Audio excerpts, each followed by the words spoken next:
can I just repeat back what I think I understand it? So with both, it sounds like as the student is taking it, the test will actually modify itself to how the student is doing? Yes. But, so what I'm trying to understand right now then is when the test results come back, that would be to the benefit of the student. So then why is it then that the teachers don't like it? Because if it's self-paced, then wouldn't that...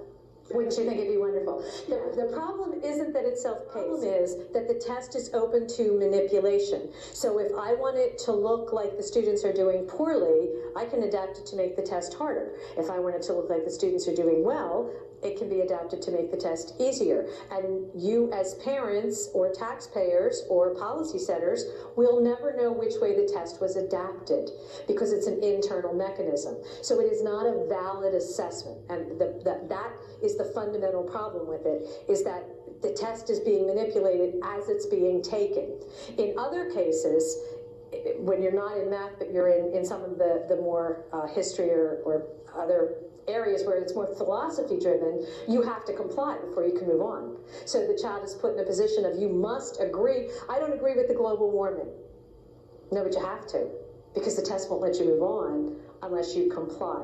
So when the test makers can make the test adaptive, we can make it easier, we can make it harder, or we can make it so that we force compliance. You can't take the next step unless you comply with whatever it is that's being taught in, or presented in the test. So even if you don't agree with it, you're gonna have to write it. You're gonna have to say so. Perhaps an example that is older will help you.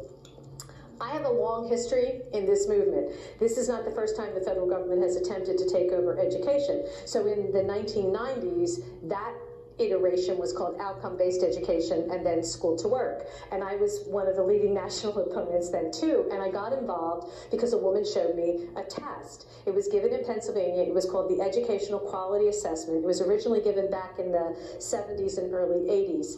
And the test said citizenship. So parents thought they were testing George Washington and the Declaration of Independence. But when you looked at the internal documents of the test, which I did, it said we're not testing objective knowledge. We are testing and scoring for the child's threshold for behavior change without protest. And that was in the test. So the sample question said there's a group called the Midnight Marauders, and they went out at midnight and did vandalism. I, the child, would join the group if my best friend was in the group, my mother wouldn't find out. There was no place to say I won't join the group. They had to say under what conditions they would join the group. Another sample question was, your parents just found out that they're moving to, Outer Mongolia.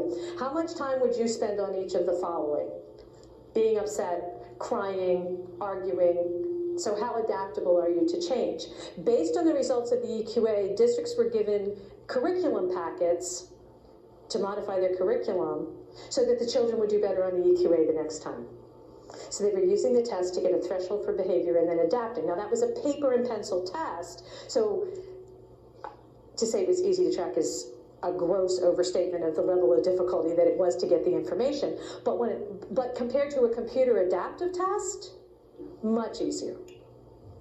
When we were fighting outcome-based education, I was in every state but Hawaii. And in one state, I was reading the assessments, and it was a reading assessment. And it was a story about a child who found a wallet, and there was money in the wallet, and what do you do with the money? I'm sitting in the Department of Education, reading it in front of the undersecretary, because they didn't want me to make a copy and take it anywhere, which was fine. And the question was, to the child, if you found a wallet with money in it, would you take it? Do you read better if you say yes, or do you read better if you say no? Or were they testing a child's honesty on a state assessment with their name on it that was computerized? But because it was paper and pencil, I could find it. What if I put that in a computer test? And if they don't give the right answer, I can change the computer to move them in the next direction. So computer adaptive testing is really dangerous for our children because the state can manipulate achievement data by making the test harder if they want or easier if they want. And you won't know. You'll just get proficient results. Or they can use the test to test for and then influence what your child thinks and how your child thinks about a variety of topics. And again, the parents thought that was a reading test.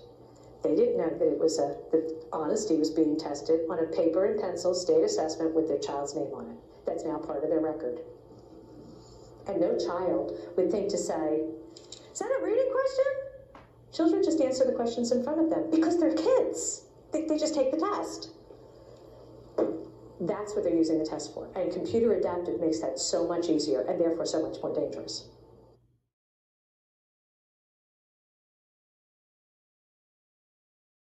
To ensure that we are aligning with the expectation of being college or career ready at the end of the process, it's what kids should know and how they should be able to demonstrate that knowledge is really the area of assessments. And so this is where we talk about sort of standards and assessments beginning to come together. As standards change, teachers are asked essentially to adjust their practices in the classroom to incorporate those. In the area of assessments in particular, when I think of the concept of next generation assessments, I think of continuous digital formative assessments. There are systems out there that allow teachers to find out precisely how well their students are doing on a weekly basis, in some cases on a daily basis. The iteration of assessments that exist after the STAR assessment, the thing that makes the most sense in my mind is a continuous formative digital assessment framework.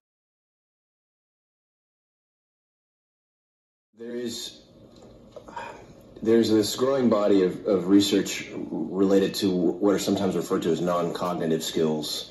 Soft skills is a term for them. I personally sort of call them character skills without the moral overtones. It's just sort of hard work and enthusiasm. IP actually has these built into their curriculum on a formalized basis. Austin ISD does it, and they don't call it either soft skills or character skills. In Austin, they use the term social emotional skills.